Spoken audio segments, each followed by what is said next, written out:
साथियों साथियों आज सुबह हम एक मीटिंग में संविधान पर परिचर्चा कर रहे थे। तो उसी परिचर्चा के दौरान महान अंबेडकर जी पर बातचीत शुरू हो गई। बातचीत के दौरान मैंने उन्हें बताया कि मैं भी अंबेडकरवादी हूँ। तो वहां मौजूद सभी लोगों के चेहरे के भाव बदल गए। उन्होंने किसी ने मेरे से पूछा कि मैडम आप एससी कैटेगरी से हैं? मैंने कहा नहीं, बीसी कैटेगरी से हूँ। तो कहने लगे फिर अंबेडकरवादी कैसे? मैंने कहा यही विडंबना है कि जब हम अंबेडकर जी की बात करते हैं तो हमें एक दायरे तक सीमित कर दिया जाता है कि हम एक जातिगत नजरिए से देखने लग जाते हैं कि सिर्फ अंबेडकर जी तो एससी कैटेगरी से हैं। लेकिन ऐसा नहीं है। यही बात मैं आज करने के लिए आप सबके समक्ष हूँ कि नारी उत्थान पर जो काम सबसे ज्यादा काम किया है वो महान अंबेडकर जी ने किया है। महिला भारतीय समाज में दलित की तरह ही देखी जाती थी। उनकी दशा भी बिल्कुल वैसी ही थी जिनके जीवन में अधिकारों के कोई मायने नहीं थे और शिक्षा का तो अधिकार दूर दूर तक नहीं था। भले ही उनके माँ बाप सामर्थ्यवान हो और अच्छा पैसा रखते हुए भी उनको समाज ही इजाजत नहीं देता था कि वो किसी विद्यालय में अपनी बच्ची का दाखिला करवा सके। तो ये अधिकार हमें किसने दिया? संविधान से मिला है। आज पढ़ लिख कर हम यहाँ तक बातचीत करने लायक हुए हैं, राजनीतिक क्षेत्र में अपना योगदान देने के लायक हुए हैं। आप देखिए आज किसी भी स्कूल में एडमिशन कराने चले जाओ तो माँ बाप के, प्राइवेट स्कूलों में माँ बाप के इंटरव्यू लिए जाते हैं। आप बच्चे को भी सक्षम करने में आज माँ का बहुत बड़ा रोल है। अगर वो शिक्षित ना हो तो उनका अच्छे स्कूलों में उनके बच्चों का भी एडमिशन नहीं होता।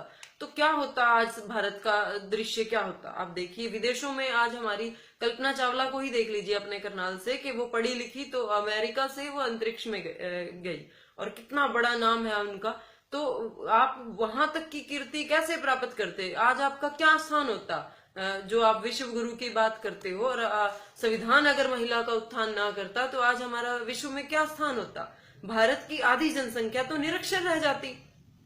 निरक्षरता से बड़ा कौन सा अंधकार है? सबसे बड़ा अंधकार तो यही है जो सारी योग्यताओं को लील लेता है। तो मैं ये कहना चाहती हूँ कि अपने जो महापुरुष हुए हमारे, उनके योगदान को जातिगत मत कीजिएगा और उनकी मतलब जो उनका कीर्ति है, उनका योगदान है वो सीमित नहीं रहा किसी एक वर्ग के लिए। उनका सभी वर्गों पर बहुत बड़ा कर्ज है।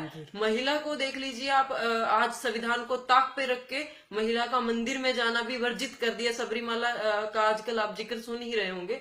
तो परंपरा को ऊंचा कर दिया गया है, कानून को ताक पे रख दिया गया है। तो क्या होती आज हालात के? परंपराएं तो बहुत गलत थी, महिला को ही लेके ही थी सारी परंपराएं।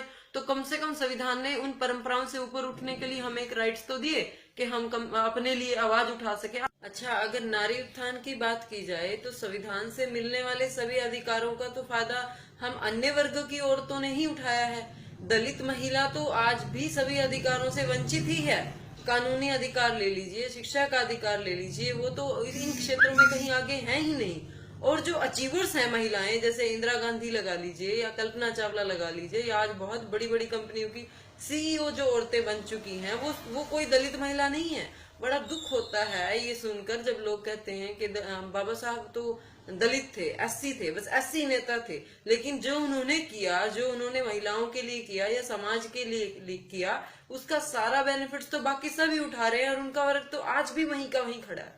तो जरूरत इस गंभीरता से सोचने की है कि प्राइवेटाइजेशन हो गया है स्कूलों का, उसमें आप कितने प्रतिशत देखते हो दलित लोगों के बच्चे? बहुत कम है। वो आज भी सरकारियों में ही धक्के खा रहे हैं क्योंकि वो माँ बाप दिहाड़ी पे चले जाते हैं, गरीब वर्ग है, उनको अपने बच्चों के लिए इतना समय नहीं होता, ना ही इतना पैसा होता। तो कुल मिलाकर क्या हो रहा है कि आज भी धनाढ्य लोग ही संविधान के पूरे बेनिफिट्स ले रहे हैं और वही लोग आज अंबेडकर जी को कैटेगराइज कर रहे हैं, यानी कि उनको, उनके खिलाफ आवाज उठाने वाले भी वही लोग हैं जो इस काबिल हो गए हैं, सक्षम हो गए हैं संविधान से कुछ पाकर। तो वो जो लोग जिनके लिए आप कैटेगराइज करते हो वो आज भी वहीं के वहीं हैं। तो थोड़ा सा संवेदनशील हो जाइए, सिर्फ सामाजिक सोचिए। मैं ये नहीं कहती कि राजनीतिक परिदृश्य में देखिए। अगर आप सामाजिक देखेंगे तो आपको महसूस हो जाएगा कि समाज का वो तबका आज भी वहीं खड़ा है। तो हमें थोड़ा सा संवेदनशील होने की जरूरत है। इन्हीं सब शब्दों के साथ मैं अपनी बात को विराम दूंगी। आप लोगों को चाहूंगी कि आप लोग समझें और चिंतन करें। बहुत बहुत धन्यवाद।